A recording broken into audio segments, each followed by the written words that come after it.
devleti temsil eden, devlet adına karar veren, devletin elbisesini giyen, devlet adamı konumunda olan insanlarımızın kendi özeli olan dinini, inancını, ideolojisini,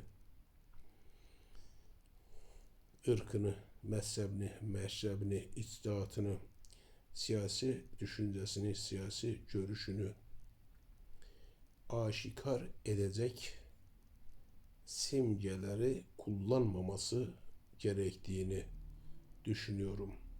Neden böyle düşünüyorum?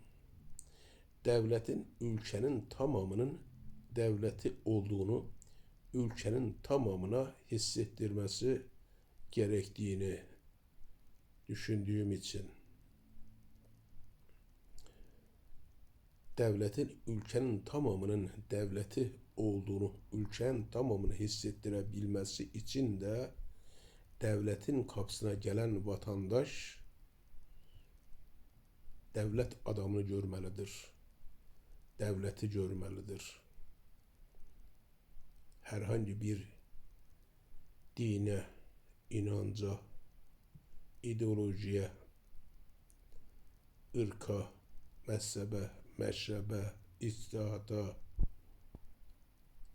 siyasi görüşe, siyasi düşünceye mensup olan kişiyi değil.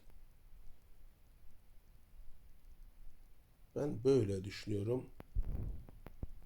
Doğru olanın, isabetli olanın, hayırlara vesile olacak olanın da bu olduğunu düşünüyorum.